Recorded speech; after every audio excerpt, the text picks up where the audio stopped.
process because you have already directed and asked us to do this. So we were here this morning and we have been able to join the service for some of us, but I want to just appreciate and recognize the leaders present. Then we will give you the opportunity to speak on behalf of all of us, Your Excellency. So hapa tuko na Mheshimiwa CPA Ruto kutoka KSS, mjumbe wa KSS, tumpigie makofi. Tuko na jirani wetu mjumbe wa Mgwen, Mheshimiwa Engineer Joseph Lemenge, tumpigie makofi. Pia hapa tuko na chairman wa education Mheshimiwa Julius Meli, mjumbe wa TIDREB, tumpigie makofi. Tayari amezungumza. Tuko na senator wetu Senator Samson Cherargei, tayari amezungumza, tumpigie makofi. Tuko na principal secretary wetu. And Your Excellency, we want to thank the principal. We were here in Kapsabet for a Thanksgiving service, and when this happened, we and myself and Dr. Bendio went all the way to Baringo and managed the situation, and we are really happy. We thank the principal secretary for standing with this school. Daktari Bendio, tumpigie makofi. Na pia tuko na mjumbe wetu wa Mosop, Mheshimiwa Abraham Kirwa, tumpigie makofi. Tuko na Mheshimiwa Wainaina, mjumbe member of National Assembly nominated representing this region, tumpigie makofi Mheshimiwa Wainaina. And tuko na, of course, the chairman of the board, Professor Milling. We were there all the way to almost midnight. Tumpigie makofi pia.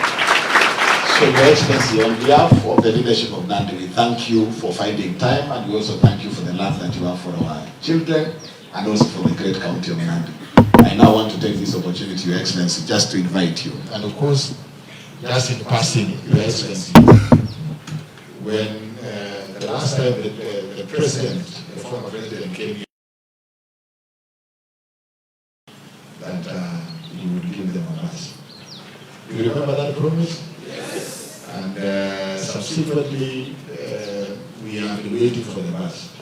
The situation has become now more aggravated because they were, for one class to go on a trip, and that is just one subject. They needed 4 buses. So they had to mobilize buses from the neighboring schools. Now the bus that got the accident completely written off. In fact, even retrieving it is a huge challenge. We really thank God that even when the accident happened, the bus didn't roll beyond where it was stopped because the fatalities would have been more. So Your Excellency, even in this situation, I just want to remind you of that request and that promise, so that even as you brief the President, you now know that the situation in Kapsabet with regard to transportation is even more dire than it was. But we know you will do something about it, and we trust that we will be able to support this voice. Karibu, Your Excellency, tupige makofi.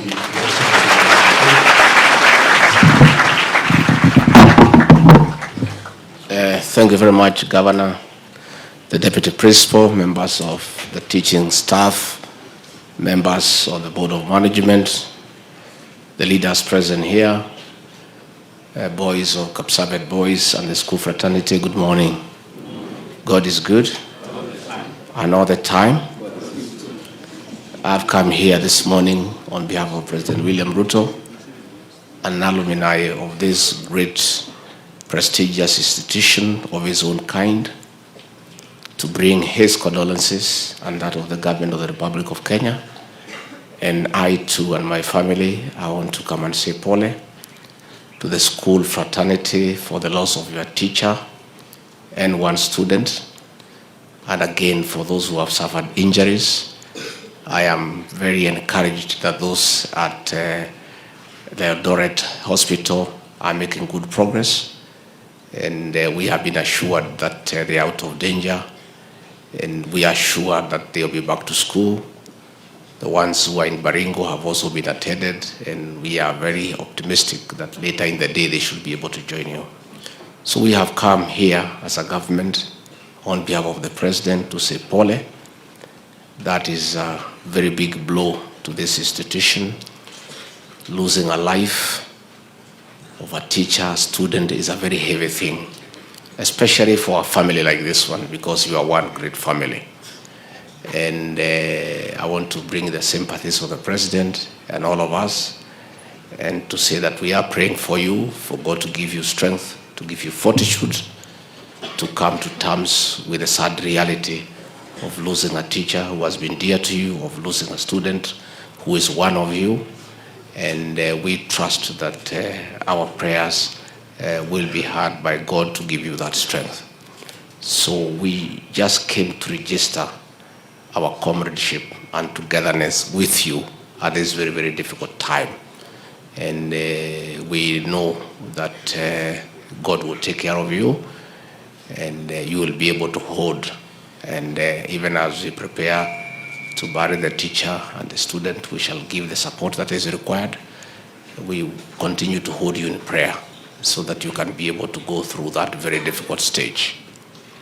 Over and above that, this is a very great institution. It's an institution that has produced great people.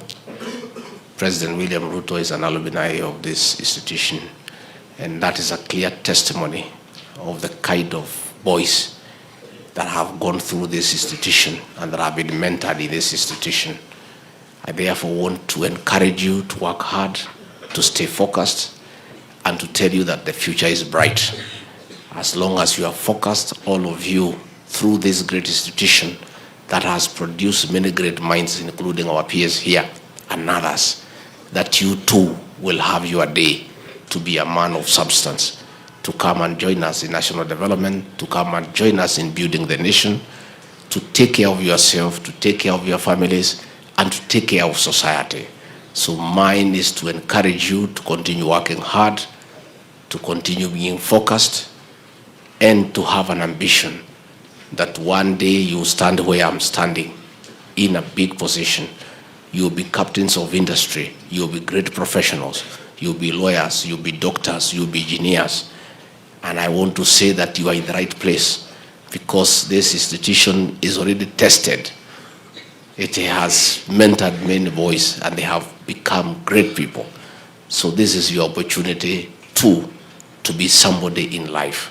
So yours is just to stay focused. I've been told about the bus that has been written off, and I want to give a commitment on behalf of President William Ruto. I'll talk to him later in a day, and I'm sure there is no doubt that the president will give you another bus to replace that one, so that you are able to continue with your tours across the country. Again, we take this opportunity to appeal to our drivers and other road users to exercise care and vigilance on our roads, and more so those who drive our buses for schools. These are precious jewels for our country. Our young people are the future of this country. So when we drive them around, we must remain alert that we carry the future of this great republic. So we continue to urge for a lot of care among our motorists on our roads, to drive at the right speed, to drive in the right way, so that we take care of the lives that we carry, and we make sure that we don't lose more Kenyans through road carnage. That is a message that I thought is important to give as we condole with you, as we mourn our teacher, as we mourn our student, as we come to encourage you to be strong, as we come to pray for you, as we continue to urge you to move on despite what has happened, because life must go on. So mimi sitaki nisidishe kutoka hapo, yetu ni kusema pole once more, and to wish you God's guidance and His mercy as you mourn your colleague, as you mourn your teacher, as you encourage back the ones who come who are injured and integrate them back to the school fraternity, so that we are able to move on and move on and move on. Kwa hayo mengi nimeshukuru sana. Mungu awabariki. Thank you very much. Asanteni sana.